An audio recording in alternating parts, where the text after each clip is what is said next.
Abra sua Bíblia em Levítico capítulo 27, a Parashá é Berucotai, nos meus estatutos. E nós vamos ver aqui, na introdução da Parashá, nós vamos no versículo 21 para você ver aonde está localizada esta casa na Parashá. Na Parashá Berucotai, nos meus estatutos. Olha aqui, no versículo 21.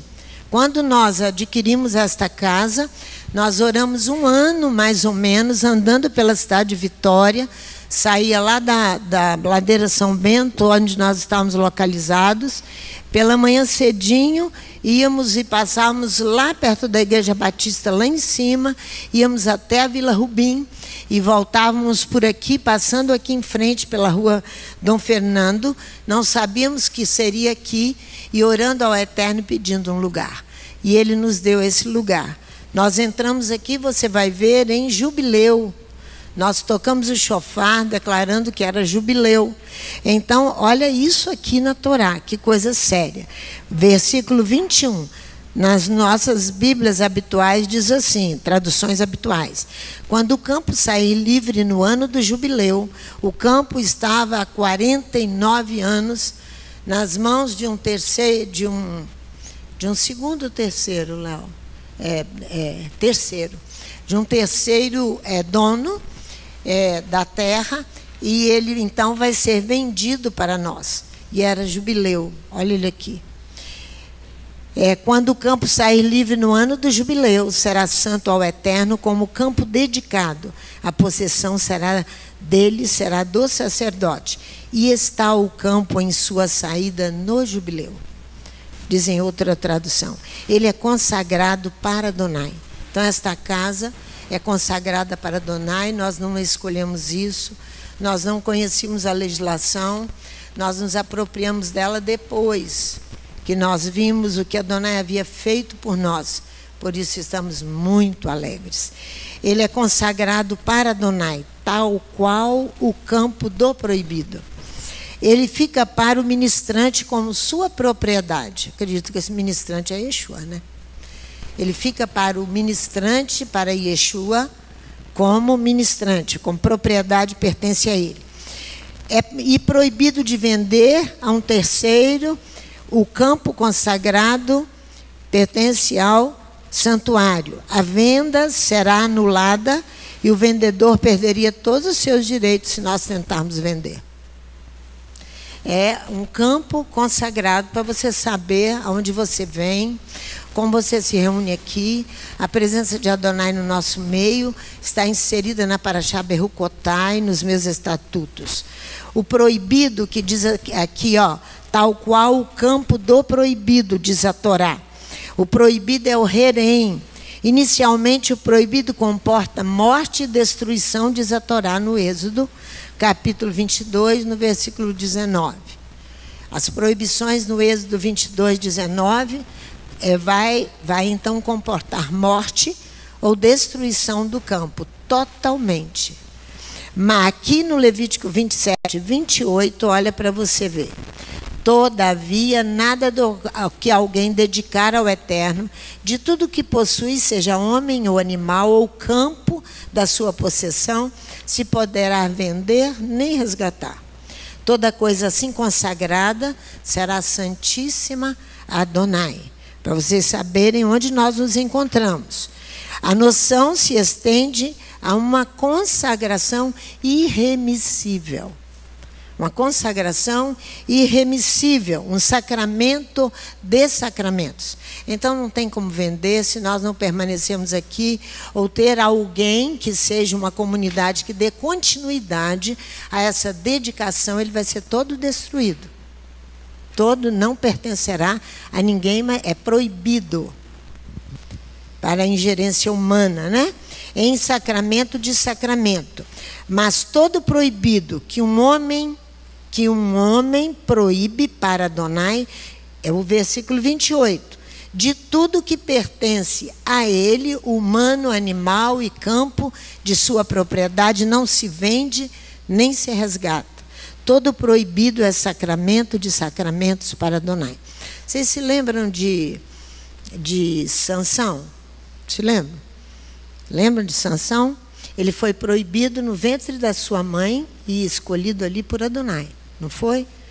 Quando ele, porque você não pode sair do campo sagrado, do local sagrado. Lembra lá daquele também Abiatar, que Salomão proibiu, é Abiatar que ele proíbe sair da cidade? Por quê? Essa proibição compreende que é Abiatar? Abiatar e Simei. Morre se sai da propriedade sagrada do santuário. O proibido, aquilo que foi consagrado, foi o caso de Sansão, ele se envolve ali com algumas mulheres, você sabe disso, ele vai morrer, ele não vai continuar a viver. Ele é consagrado a Adonai. Abiatar, a mesma coisa Simei, a proibição do rei, que Abiatar era proibido deixar o campo sagrado, a área sagrada de Jerusalém. Ele vai sair e vai morrer. Então, essa é uma legislação bíblica bem, parece-nos dura, mas nós entramos numa terra assim, num campo assim. Ninguém tem um campo, tão poucas pessoas têm um campo como esse. Para vocês verem que privilégio dos privilégios nós temos, mas também temos responsabilidades enormes, enormes, enormes. Todo proibido é proibido. Versículo 29. De humano não se resgata. Ele é condenado à morte, diz o versículo 29. Pode-se compreender que o herém, o proibido, morria sem que se saísse da propriedade sagrada do santuário. Nós não estamos falando de pessoas, nós estamos falando de um campo. Ok? Nós não estamos falando de pessoas, estamos falando de um campo. Você pode ir e vir, mas eu estou mostrando a vocês o local onde vocês estão para que haja mais reverência, para que haja mais cuidado, para que haja tudo isso aí, para com a obra de Adonai, porque é privilégio dos privilégios. Eu gostaria de ir no Salmo 105 para fazer a introdução da nossa paraxá, que é o Salmo 105, do versículo 9 ao versículo 12, que aqui nós vamos ter o salmista falando de uma posse da terra. A posse da terra, nos apropriar dela, vai falar de salvação. Vocês já repararam que hoje nas pregações, e no meio mesmo evangélico, no nosso meio, não se fala quase de salvação para as pessoas? Não se fala quase de salvação. Nós precisamos olhar essa palavra com cuidado, porque se nós atingimos os céus contra uma salvação de alguém, uma conversão de alguém, nós seremos também punidos por Adonai. O que significa? Se eu não colaborar, se eu não ajudar, se eu não fazer tudo o que eu puder para que o indivíduo se salve, eu estou em débito com Adonai. Vamos aqui no Salmo 105, nós vamos ver aqui a posse da terra. Versículo 9. Da aliança que fez com Abraão, do juramento que fez a Isaque, ele o confirmou a Jacó por decreto e a Israel por aliança eterna, dizendo: a ti darei a terra de Canaã, como quinhão da vossa herança. Esse é o salmo qual nós estamos envolvidos nele na paraxá Berrucotai. Lembra que nós dissemos para vocês, semana passada, que eu havia escrito no final da palavra que precisávamos voltar a Êxodo capítulo 15, o versículo 6 e 7. Quem se lembra disso? Eu falei isso semana passada. Vamos lá. Gênesis, desculpe-me, capítulo 15, não Êxodo. Gênesis, capítulo 15, o versículo 6 e 7. É Gênesis ou é Êxodo? É Êxodo, capítulo 15, desculpe-me. Êxodo capítulo 15, versículo 17 e 18. Paraxá Berrucotai, nos meus estatutos. Olha só, olha o versículo 17. Tu os introduzirás, posse da terra, e os plantarás no monte da tua herança, no lugar que tu, ó Eterno, preparastes para a tua habitação, no santuário, ó Eterno, que as tuas mãos estabeleceram. O Eterno reinará eterna e perpetuamente. Olha, eu vou ler aqui em outra tradução. Tu os fazes vir e os plantas. Adonai nos traz e nos planta no monte de tua posse e não de tua herança. Porque nós vamos tomar posse e não herança aqui neste texto. O lugar de teu trono tu trabalhas. Adonai, o santuário que constrói em tuas mãos. Esse santuário que ele constrói. No monte da tua posse. Posse no hebraico, segulã. Em português, é retenção ou fruição de uma coisa. É um estado de quem possui, de quem a tem por direito de compra, como fez Abrão. Lembra que Abraão compra o campo de Macpela para enterrar a sua morta? Ele ali estava tendo o direito de posse da terra. Fácil, fácil de aprender. Ou se compra. No livro do Eclesiastes, vai lá comigo, por favor. Depois do livro dos Salmos, Eclesiastes capítulo 2. Olha, do versículo 8 ao versículo 19, vai afirmar que o acúmulo de bens que nos distrai para que nós tomemos posse da terra de verdade, de uma terra espiritual e não física somente. Porque qual a confusão na nossa mente? Nós tomamos coisas físicas como espirituais, nos apropriamos delas e achamos que estamos indo muito bem. Olha o que fala Salomão no capítulo 2, no versículo 8. Amontoei prata e ouro, e joia de reis e das províncias, provi-me de cantores e cantoras e das delícias dos filhos dos homens, de instrumentos de música de toda sorte, engrandeci-me, sobrepujei a todos os que houve antes de mim em Jerusalém. Em tudo isso, preservou comigo a minha sabedoria. Perseverou comigo a minha sabedoria. Tudo o que desejaram os meus olhos, eu não lhes neguei. Nem privei o meu coração de alegria alguma. O meu coração se alegrou por toda a minha obra. E esta foi a minha porção de todo o meu trabalho. Mas eu olhei para as obras que as minhas mãos fizeram, como também para o trabalho que eu, trabalhando, tinha feito, e vi que tudo era vaidade e aflição de espírito. Porque eu preciso trabalhar mais pelo espiritual do que pelo físico. Olha só, que proveito nenhum havia debaixo do sol toda aquela riqueza e glória. Então passei a contemplação da sabedoria e da loucura e da estultícia. Pois que mais fará o homem que seguir ao rei? O mesmo que outros já fizeram. Então vi que a sabedoria é mais excelente do que a estultícia. Quanto à luz, é mais excelente do que as trevas. Eu preciso buscar a viver na luz e não nas trevas. É isso que ele está dizendo. Os olhos do sábio estão na sua cabeça, mas o louco anda em trevas. Também então entendi que o mesmo lhe sucede a ambos. Pelo que eu disse no meu coração, como acontece ao tolo, assim sucederá a mim, que tenho tantos bens, dominei tanta gente, exerci autoridade sobre tantas pessoas, tive cantores, tive isso, tive tudo. Tinha mais sabedoria do que ele. Olha aqui. Pelo que eu disse no meu coração, como acontece ao tolo, assim sucederá a mim. Porque, pois, busquei mais a sabedoria, então disse no meu coração que também isto era vaidade. Porque não haverá mais lembrança do sábio do que do tolo. De tudo, nos dias futuros, total esquecimento haverá. E como morre o sábio, assim morre o tolo. Assim odiei esta vida, porque a obra que se faz debaixo do sol me era penosa. Tudo é vaidade e aflição de espírito. Odiei todo o meu trabalho em que trabalhei debaixo do sol, visto que eu havia de deixá-lo ao homem que viesse depois de mim.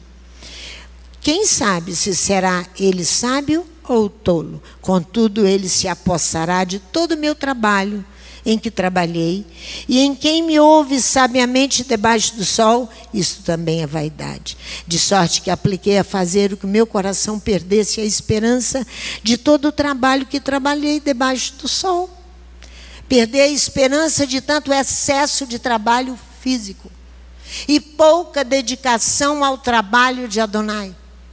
Por isso que eu disse, mostrei a casa a vocês e mostrei a responsabilidade que nós temos de preservação, de cuidados, de tudo. Porque ela é consagrada, Adonai, o trabalho que nós fazemos para nós no nosso dia a dia, para sustento nosso, não é assim. Olha só, porque, versículo 21, porque há homem cujo trabalho é feito com sabedoria, conhecimento e habilidade. Contudo, há um homem que não trabalhou nele, o deixará como porção sua. Isto também é vaidade e grande enfado. O que mais tem o homem de todo o seu trabalho e da fadiga do seu coração, em que ele anda trabalhando debaixo do sol?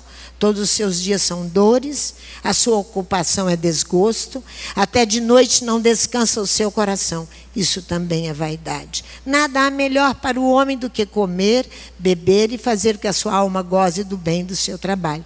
Vi que isso também vem da mão de Elohim, pois sem ele, quem pode comer ou quem pode alegrar-se?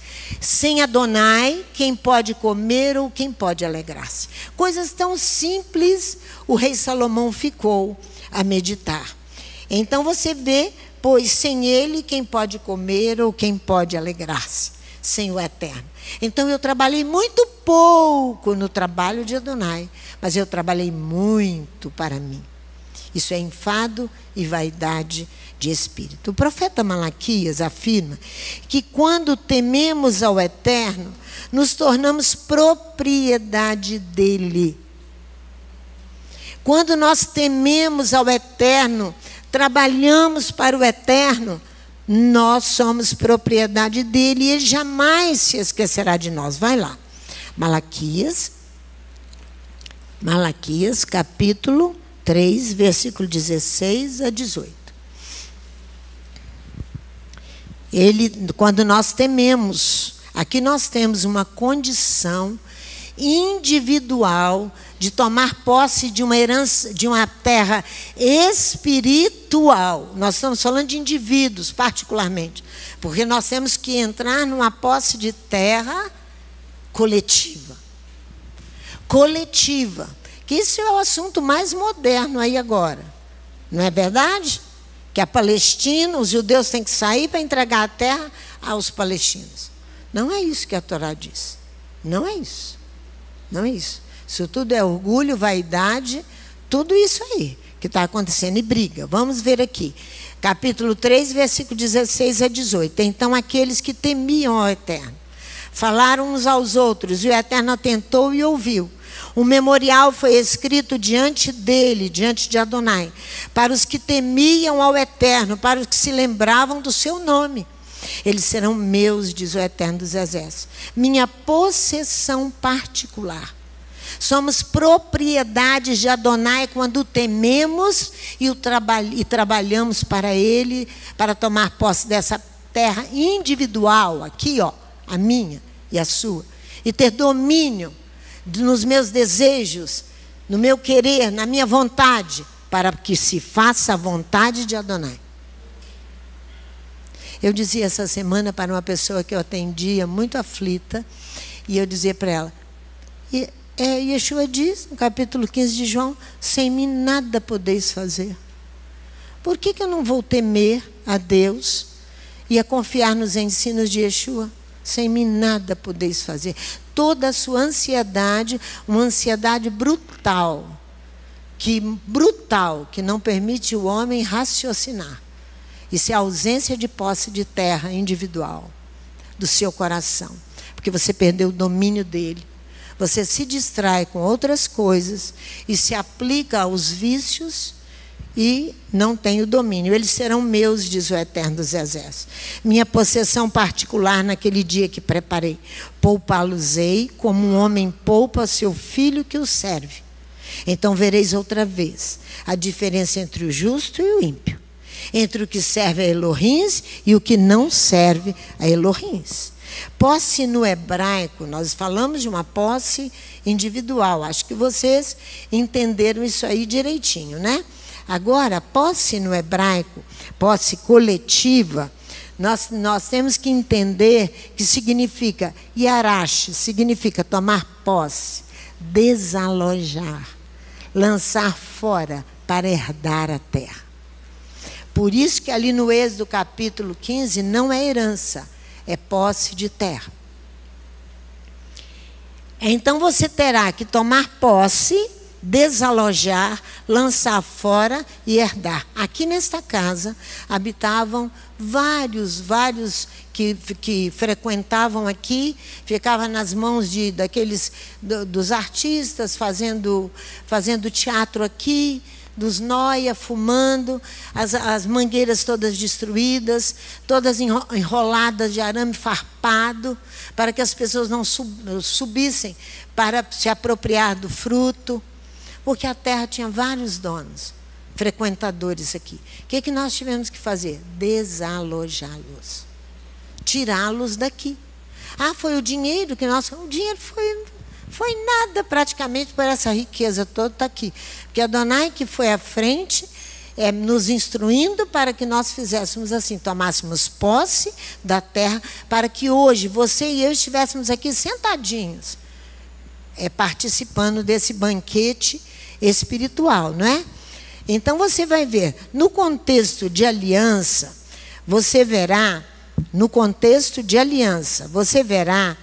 que com um povo, ou com Israel, a questão torna-se coletiva.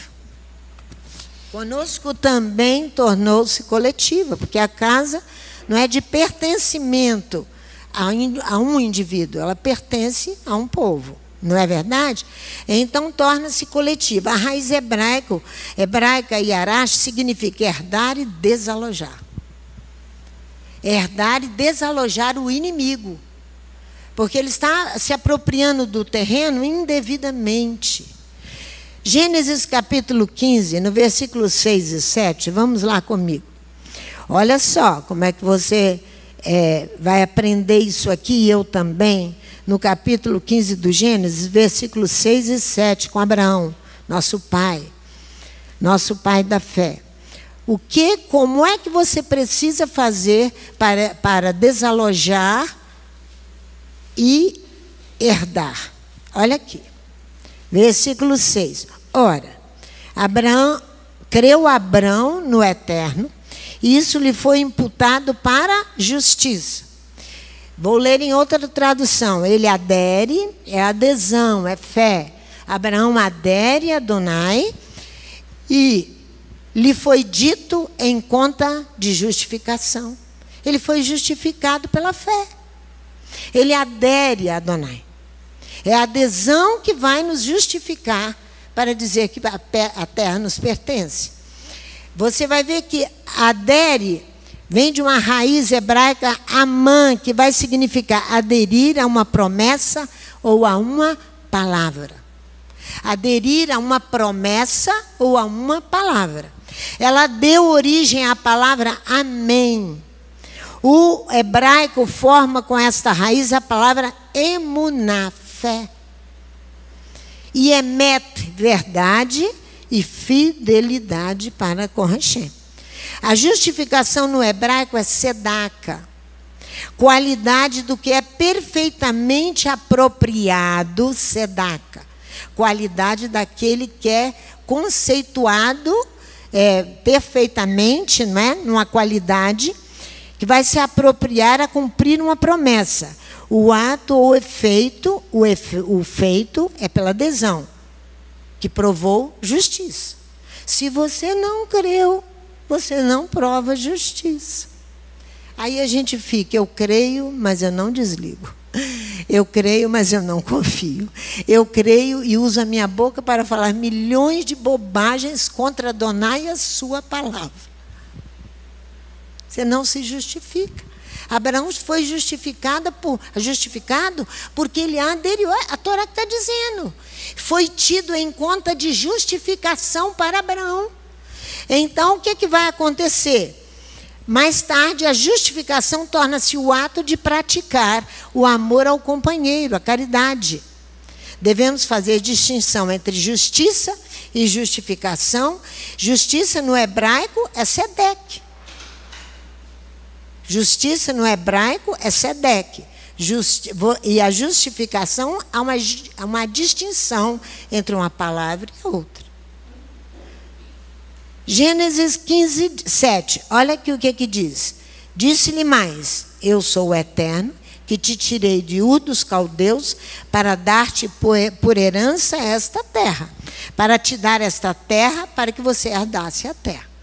Então, ele vai herdar a terra? Sim. Por quê? Porque ele creu, ele foi justificado. Não é assim que acontece conosco. Não é assim. Eu vou, piso no lugar e tomo posse daquele lugar e digo, é meu. Isso não funciona com Adonai, não, tá? Isso não funciona. Você vai ter que crer perfeitamente nele para que você seja justificado. Abraão encontra-se incluído no plano divino desde que ele recebeu a ordem Ur dos Caldeus. Se você olhar no mapa, Ur está cá embaixo e ele vai ter que subir lá para Harã.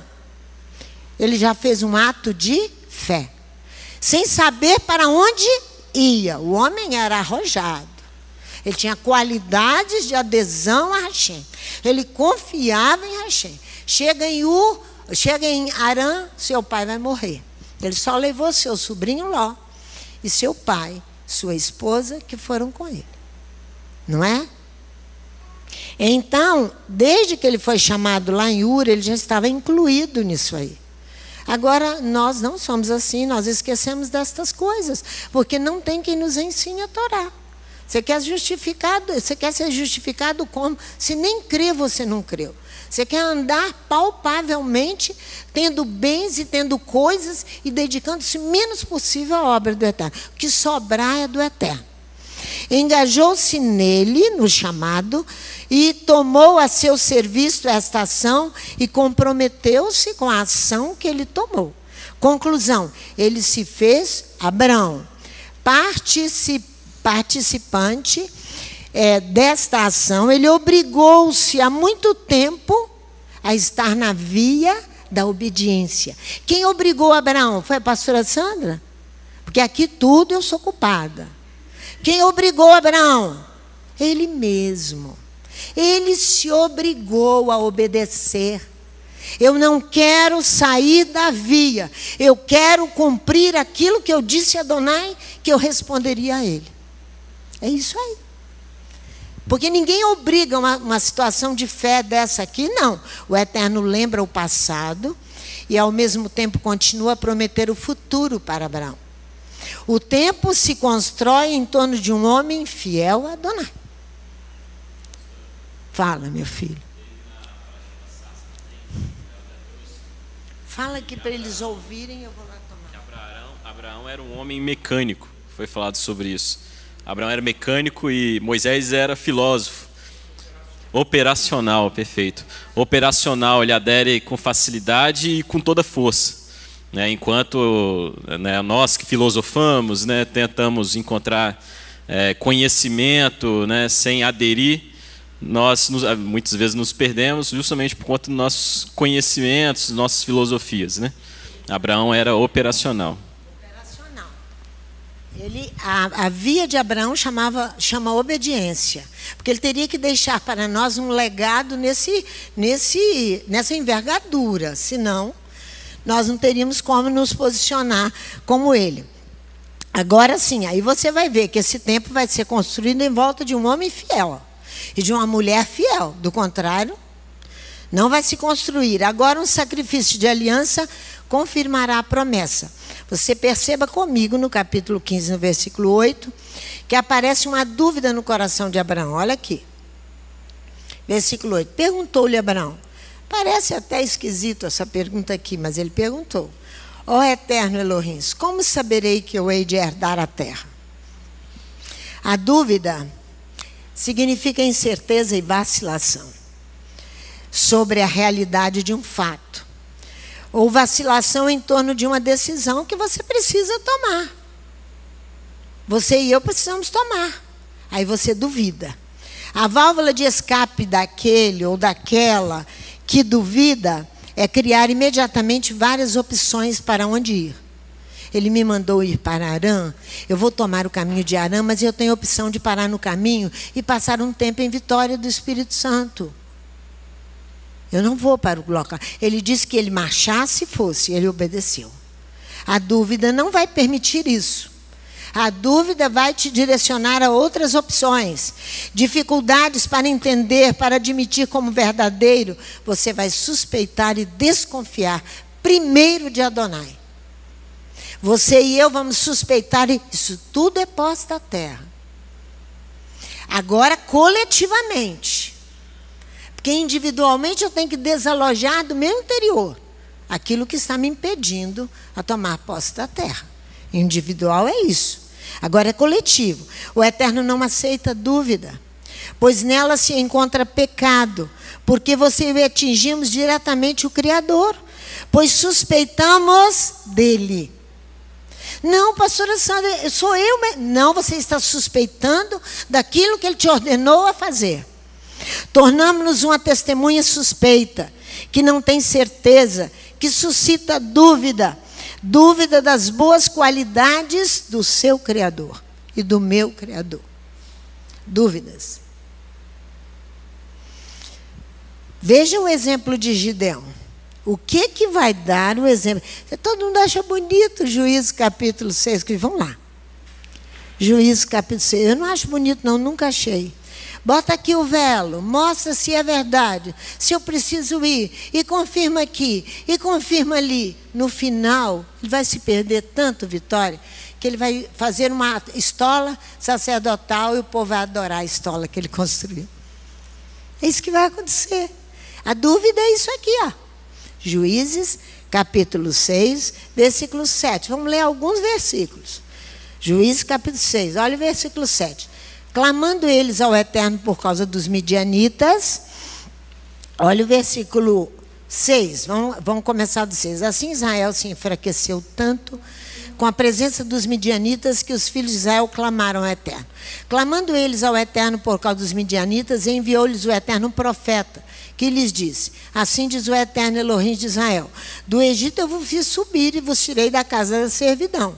Primeiro profeta. Eu vos livrei das mãos dos egípcios, das mãos de todos quantos vos oprimiam. Eu os expulsei de diante de vós e vos dei a sua terra. Eu vos disse: eu sou o Eterno, vosso Elohim. Não temais aos deuses dos amorreus, em cuja terra habitais, mas não destes ouvidos à minha voz. Aí ele vai chamar. O anjo do Eterno veio, assentou-se debaixo do carvalho, que está em Ofra, que pertencia a Joás, a Bizerita, onde Gideão, seu filho, estava malhando trigo no lagar, para o esconder dos midianitas. Quando o anjo do Eterno, o mensageiro, apareceu a Gideão, ele disse: o Eterno é contigo, homem valente.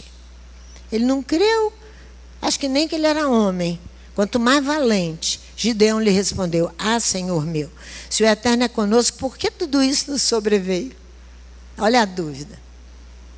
Por que tu estás permitindo passar por essa dificuldade? Você devia responder imediatamente: porque nós pecamos e precisamos ser disciplinados e corrigidos. Tudo que Israel plantava, os midianitas arrancavam, roubavam, levavam, portanto levavam alimento. Aí vem ele, olha só, que é feito de todas as suas maravilhas, que nossos pais nos contaram, dizendo: não nos fez o Eterno subir do Egito? Porém agora o Eterno nos desamparou, nos entregou nas mãos dos midianitas. O Eterno olhou para ele e disse: vai nesta tua força e livra Israel. Olha aqui, das mãos dos midianitas, não te enviei eu? Respondeu Gideão: ah, Senhor meu, com que livrarei Israel? A minha família é a mais pobre em Manassés, e eu o menor na casa de meu pai. A dúvida tomou o coração do homem, que ele começou a criar coisas. Aí ele vai pedir para Adonai dar sinais a ele. Mas eu quero ir lá no capítulo 7. 7? Não, no capítulo 8, no versículo 22 do capítulo 8. O que vai ser desse homem? Ele se tornará um idólatra. Porque o problema dele era a adesão a Adonai. Ele trabalhou, ele fez, ele ganhou guerras. Mas olha aqui, ó. Então os homens de Israel disseram a Gideão: domina sobre nós, assim tu como teu filho, o filho de teu filho, porque nos livrastes das mãos dos midianitas. Porém Gideão lhes disse: não dominarei sobre vós, nem tampouco meu filho dominará sobre vós, o Eterno sobre vós dominará. Adonai estava pedindo, o povo estava pedindo para que ele governasse e contasse e ensinasse o povo uma experiência tremenda com Adonai. O homem não foi. Olha o que ele vai fazer. Não permitiu nem o filho. E lhes disse: uma petição vos farei, dai-me cada um de vós os brincos de ouro do despojo. Disseram eles: de boa vontade os daremos. E estenderam uma capa, e cada um deles deitou um brinco do seu despojo. E foi o peso dos brincos de ouro que ele pediu, 1.700 ciclos de ouro, afora os ornamentos, as cadeias e as vestes de púrpura que traziam os reis dos midianitas, e afora as correntes que estavam no pescoço dos camelos. Fez Gideão desse ouro uma estola sacerdotal, e pôs na sua cidade, em Ofra. Todo Israel se prostituiu ali após dela, a qual veio a ser tropeço a Gideão e a sua casa. Veio a ser tropeço a Gideão e a sua casa. Quando Adonai te mandar fazer uma coisa, ele não vai falar comigo. Ele vai falar com você. E você tem que entrar pela via da obediência. Do contrário, o negócio não vai funcionar. A dúvida atravessa a pergunta de Abraão e Adonai. A dúvida, lá no Gênesis capítulo 15, vai atravessar a pergunta. Perguntou-lhe Abraão: ó Eterno Elohim, como saberei que eu hei de herdar a terra? Como eu saberei que eu hei de herdar a terra? Diz Abraão: o Eterno é rigoroso ao extremo com seus servidores mais devotados. É extremamente rigoroso. Fale ao contrário o que você quiser falar, é o que a Bíblia diz. Olha aqui: sancionará essa fraqueza com o exílio em Egito. Ele sancionará a fraqueza de Abraão com 400 anos do seu povo no Egito. Dura coisa. Olha só o que eu disse antes: o Eterno é rigoroso ao extremo, com seus servidores mais devotados. Ele sancionará essa fraqueza, porque é uma fraqueza humana, de não aderir a Adonai com toda a fé, com toda a segurança de que ele mandou, eu vou fazer. Ele vai sancionar com o exílio em Egito. No momento em que se forma o povo, o coletivo, convém expurgar toda dúvida com essa aprovação. Pastor, é tempo demais, para vocês verem que a nossa fraqueza e a nossa dúvida é maior que todas as coisas. Na questão de adesão a Adonai e fé. É terrível. Essa aprovação foi dura, mas purificadora. A aprovação foi o que? Dura, mas purificadora. Israel mais tarde será corrigido outra vez, antes de possuir a terra. Agora menos tempo, 40 anos. E não mais 400 anos para a purificação. Agora foram 40 anos de purificação no deserto. Quem vai dizer outra coisa, senão que o deserto foi um momento de purificação? Foi um momento de limpeza e purificação. Confere comigo Deuteronômio capítulo 8. Deuteronômio capítulo 8. Adonai quer usar a nossa vida. Mas se nós não aderirmos a Ele, não exercermos fé, nós não levaremos salvação a ninguém. Você veja 1 e 2, o que o Eterno fala. Confere aqui que o Eterno mais tarde irá corrigir o povo dessa terrível fraqueza, pois ela atinge um nível elevado. Agora com Moisés e com Arão. Ela atinge essa fraqueza, essa dúvida, vai atingir um nível elevado, com Moisés e com Arão. Tereis muito cuidado em cumprir todos os mandamentos que hoje vos ordeno. Isso está no Levítico, Berrucotai, capítulo 26, versículo 2, 3, que nós devemos cumprir tudo aquilo que Adonai nos mandou. Olha aqui. Que hoje vos ordeno, para que vivais e vos multipliqueis. Está falando de um povo. E entreis na posse da terra. Ainda não está herdando a terra, não. É para tomar posse da terra. Olha aqui, ó. Para que o Eterno com juramento prometeu aos vossos pais. Lembrar-te-ás de todo o caminho pelo qual o Eterno teu Elohim te guiou no deserto. Estes 40 anos para te humilhar e te provar, para saber o que estava no teu coração, se guardarias ou não os meus mandamentos, se obedeceria ou não Torá, se ela seria para você desejável como ouro, mais puro que todas as coisas. É isso aqui que ele está falando. Então você vai ver aqui agora, no Êxodo 16, versículo 2. Vamos lá. Êxodo capítulo 16. Nós estamos falando agora de Arão e de Moisés no deserto, né? Arão e Moisés aqui. Êxodo capítulo 16, versículo 2. Olha aqui.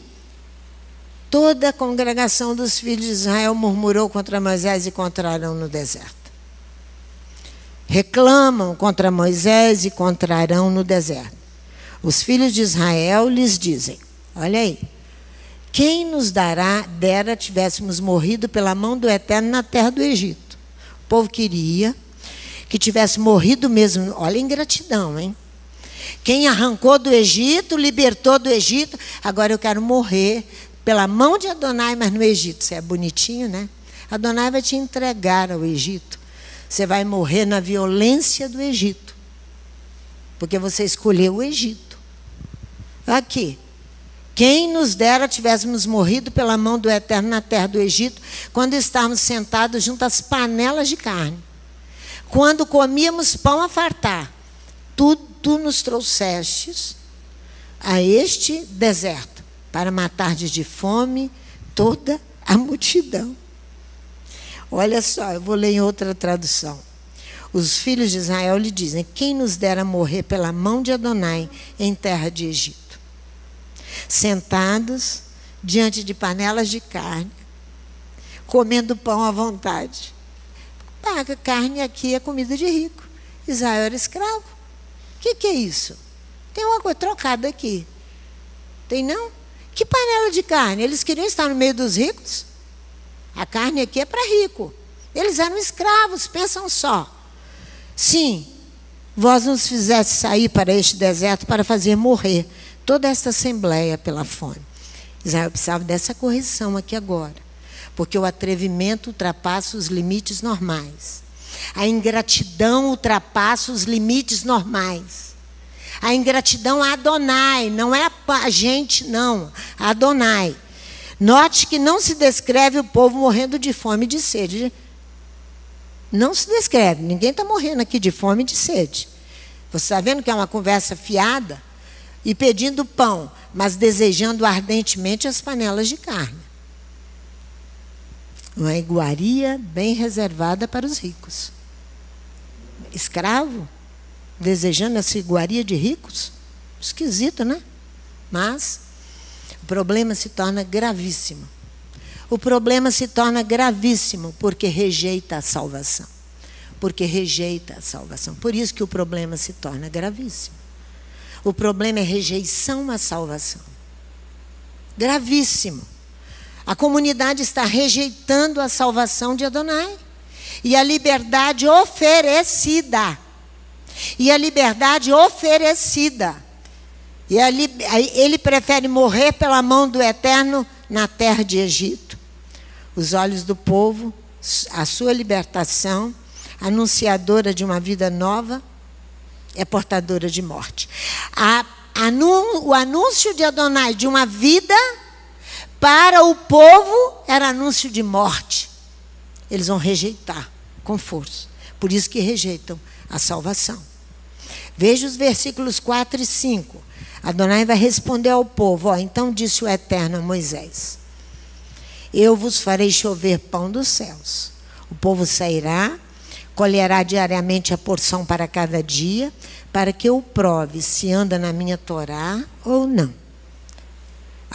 Ao sexto dia prepararão o que colheram, e será o dobro do que colhem a cada dia. Viu bem? Adonai responde ao povo, enviando o pão dos céus. Adonai não discute nada com eles se eles querem pão ou não. Não há discussão se quer pão ou não. E não há proibição de comer carne na Bíblia, tá, gente? Tá? Fica bem claro isso. Não há. Mas nós estamos lidando, a carne é uma natureza carnal fortemente armada contra Adonai. Nós estamos falando de carne nesse sentido. É uma natureza carnal fortemente armada contra Adonai. É essa que se encontra aqui. Ele vai enviar o pão do céu sem fazer alusão ao pedido de carne. Apesar de o pedido de alimentos estar aparentemente satisfeito, é claro que os hebreus vão ficar desconcertados com a resposta de Adonai. Com a resposta, eles desejariam um alimento bem carnal, bem terrestre. E Adonai lhes envia aquilo de que nunca tinham ouvido falar. Um pão, o pão dos céus. A menção da Torá inspirou o desenvolvimento homilético que identifica este pão dos céus à Torá. Porque sabe por que Adonai tem nos voltado para falar isso para vocês? Porque o desprezo à Torá é fora dos limites. Aqui dentro mesmo. É fora dos limites.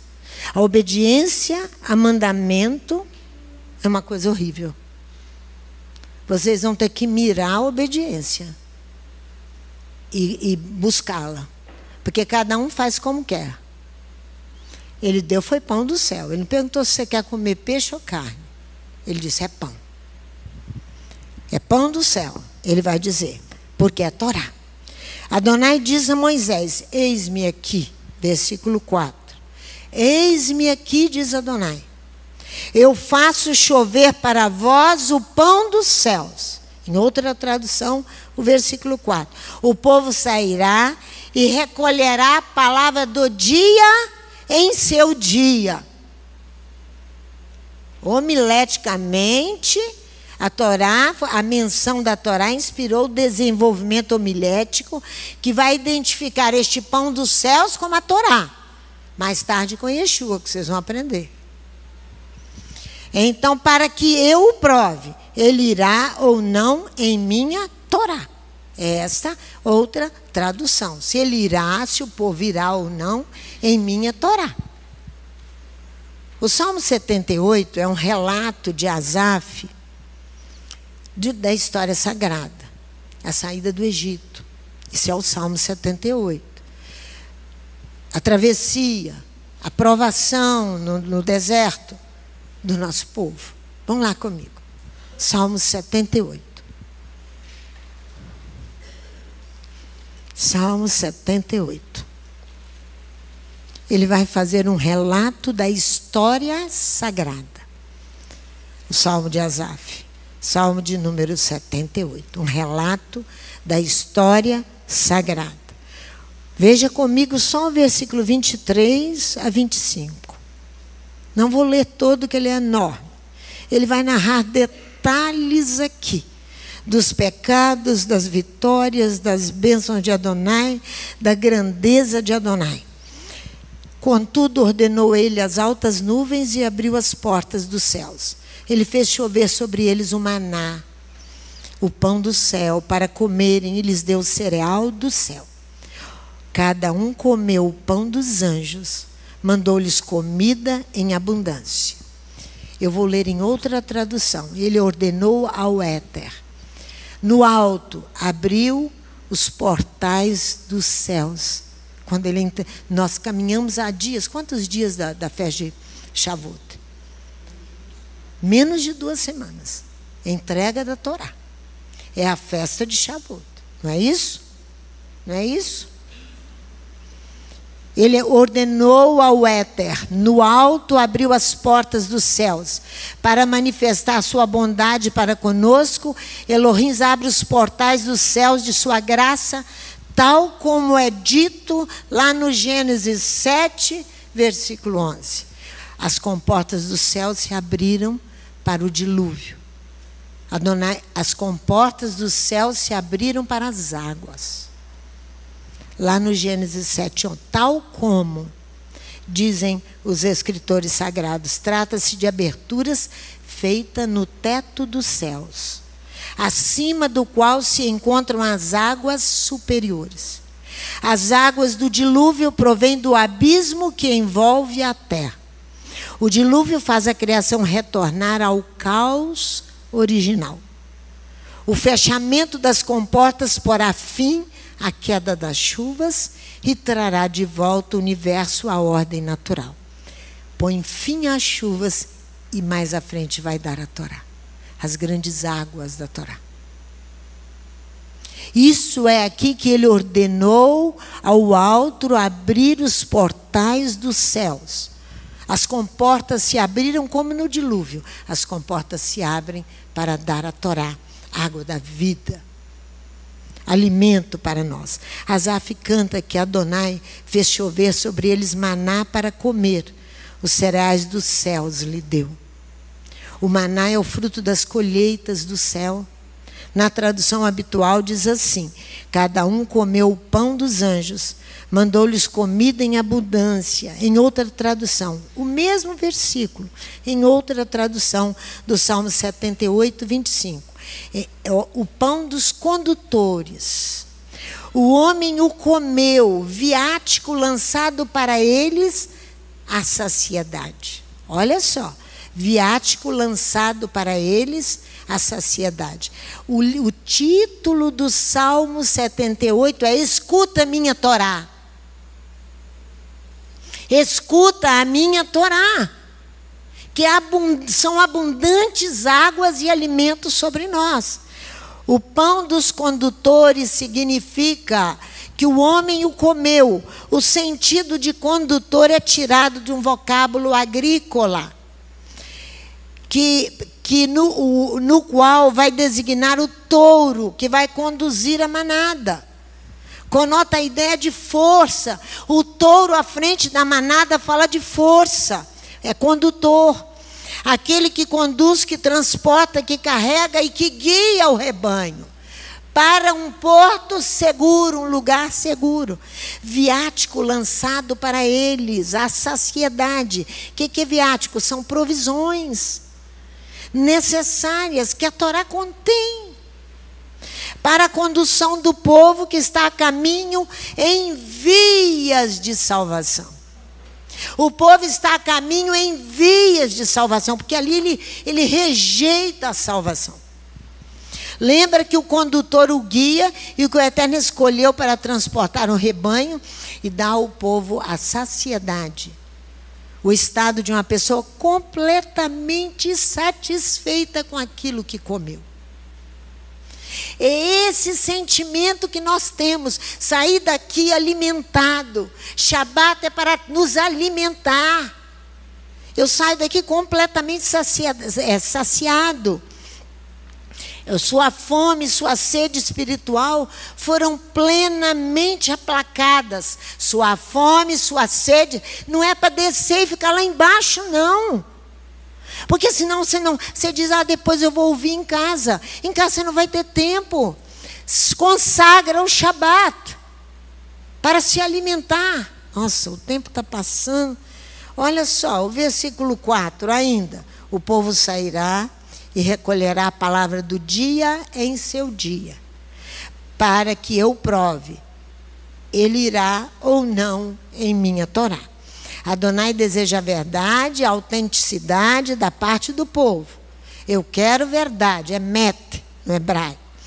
Que terá de mostrar publicamente, se quer mesmo a palavra, que lhes dará salvação e vida eterna. Nós vamos ter que provar publicamente se verdadeiramente eu quero salvação e vida eterna. Eu vou comprovar isso com o quê? Com os meus atos, com a minha boa maneira de viver, temendo ao Eterno, cumprindo sua palavra, obedecendo-a. Porque aquele que duvida tem várias opiniões, deve ser assim, deve ser assado, deve ser... não sei o que é que eu vou fazer. O Eterno oferece-lhes o pão desconhecido. Presta atenção, o Eterno oferece um pão desconhecido, porque não foi ainda experimentado esse pão. Primeira vez que dá o pão, nem percebido, nem sentido por ninguém. O pão desce do céu. Ou então é desconhecido porque não tem celebridade. O pão não desce fazendo um barulho do céu, ele desce como orvalho, e sobre o orvalho ele se deposita. Você sabia que o maná não encostava na terra para não contaminá-lo? Sabia, Tamília? Para não contaminá-lo. Descia o orvalho, aí descia o maná. Desconhecido porque ele não tem celebridade, porque nós gostamos dos célebres. Aquilo que é mais famoso, que mais fala na internet, é o que eu quero fazer. Não, Adonai não faz barulho nenhum. O pão não tem celebridade, não tem grande fama nem renome. O pão do céu não é um personagem célebre. Não é. Não é. Adonai está pedindo ao povo para sair e recolher a palavra do dia, em seu dia. Se não recolhesse no dia, viria o sol e ele iria derreter.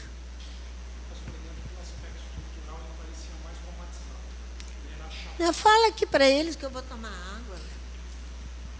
Em relação ao glamour desse pão que tantos discutem, ele era muito mais parecido com o pão da pobreza, aquele que a gente celebra em Pêssah, um pão achatado. A Torá vai dizer que era uma fina escama sobre o orvalho da relva. Isso. É obrigatório nós entendermos que não havia nele nenhum luxo, nenhum aspecto de beleza que o desejássemos como o olho. Ele era algo estranho. Era uma fina camada, parecendo um couro, alguma coisa estranha até de você identificar como um pão físico. Tal qual como a matzá, amassada, achatada, não inchada, o pão que o pobre tem direito a comer e que todos nós temos o mesmo acesso. Essa era a visão do maná. Era acessibilidade, era público, era coletivo. Isso, gratuito. Ele devia estar me preparando para falar sobre esse pão, que eu não pude comer outro pão ainda. Eu estou comendo ainda o pão matizá, até hoje, porque ela me satisfaz. E as pessoas que estão ao redor, como pode comer esse pão de pobre? Pois me satisfaz muito bem, meu filho. Eu fico saciada, sabia? Eu fico saciada com uma folha dele. Então, vocês veem aí, ó, que o Léo acabou de explicar, né? Mas para sair e recolher a palavra do dia em seu dia, um ato de adesão e fé em Adonai. Porque no outro dia você teria que colher outra vez. Teria que colher outra vez. É a fé que os levará a se alimentar do pão. É a fé que te levará a se alimentar do pão. E se irá, isso é, submeter-se à prova e dar prova de que você entendeu e de que você vai se submeter à Torá. Você tem que dar provas que você vai se submeter à Torá, não é? Comendo pão, somos saciados e libertos. Assim obtemos salvação, diz o profeta. Vamos lá, em Jeremias, que o Léo já leu tudo agora de manhã, para nós pararmos aqui em Jeremias e nós voltarmos à tarde. Nós vamos ler Jeremias, porque nós temos que chegar lá no pão da vida. Eu sou o pão da vida. Porque se você mascar aqui, você não chega no pão da vida Yeshua, não. Chega não. Você faz dele um boneco, uma boneca Barbie, muda de roupa dele, o tem como Deus, faz essas coisas todas, menos honrá-lo como um hebreu, sofredor, que deu a vida por nós, menos isso. Se não crer em Moisés, como crereis em mim? É isso aí, boa lembrança. Não é? Jeremias capítulo 16, é capítulo 16 de Jeremias, a parte, quer ver? Ó? Jeremias diz assim, ó, no capítulo 16, versículo 19, ó Eterno, fortaleza minha e força minha, refúgio meu no dia da angústia. A ti virão as nações, Jeremias 16, 19, desde os confins da terra, e dirão, nossos pais herdaram só deuses falsos e ídolos vãos que não há proveito. Fazem os homens para si deuses que de fato não são deuses. Portanto, eu lhes farei conhecer. Desta vez eu lhes farei conhecer a minha força e o meu poder. Então saberão que o meu nome é o Eterno. Mas eu quero chegar aqui, ó, onde Jeremias vai fazer esse pedido aqui. Que ele vem chamando a atenção do povo. Olha o versículo 4. Porque tu, por ti mesmo, por causa dos teus pecados, te privarás da tua herança que eu te dei, da salvação que eu te dei. Você mesmo se privará, porque não obedece. Far-te-ei servir os teus inimigos na terra em que não conheces, pois o fogo que acendeste na minha ira arderá para sempre. Maldito o homem que confia no homem, que faz da carne o seu braço, cujo coração se aparta do Eterno. Bendito, e será como um arbusto nos ermos, não verá prosperidade quando ela vier. Morará nos lugares secos do deserto, na terra salgada e inabitável. Bendito o homem que confia no Eterno, cuja esperança é o Eterno. Ele será como a árvore plantada junto às águas, que estende as suas raízes para o ribeiro. Não receia quando vem o calor. Suas folhas são sempre verdes. No ano de sequidão não se perturba, nem deixa de dar fruto. Enganoso é o coração mais que todas as coisas. Ele é incorrigível. Quem o conhecerá? Eu, o Eterno, esquadrinho o coração e provo a mente. Isto para dar a cada um segundo os seus caminhos e segundo o fruto das suas ações. Olha o versículo 13 e 14. Ó Eterno, esperança de Israel, todos os que te deixam serão envergonhados. Os que se apartam de ti serão escritos no pó, porque abandonaram o Eterno, fonte das águas vivas. Cura-me, ó Eterno, e serei curado. O que eu disse aqui? Comendo pão, somos saciados e libertos. E assim obteremos salvação, porque a fé vem pelo ouvir, e ouvir a palavra, colhida dia após dia em seu dia. A fé vem pelo ouvir. Aqui, ó, cura-me, serei curado. Salva-me, serei salvo, pois tu és o meu louvor. E eles me perguntam, onde está a palavra do Eterno? Que se cumpra agora. Eles perguntam. O atrevimento ultrapassa os limites normais, que chegam a irritar Adonai. Então você vai ver que essa palavra, esse pão que nós estamos oferecendo a você, pão dos céus, ele vai te saciar e você vai obter a salvação. Aí nós vamos entrar em Yeshua, que ele vai anunciar a multidão que sua esperança messiânica está, enfim, em vias de cumprimento. E que a esperança pode aderir à fé, sem reserva, aquele que Elohim, o errado de Israel, lhe oferece. O pão vivo da salvação. De tarde nós continuamos. Que o Eterno nos abençoe, porque nós estamos precisando ouvir de salvação e parar de tagarelice. Em nome de Yeshua.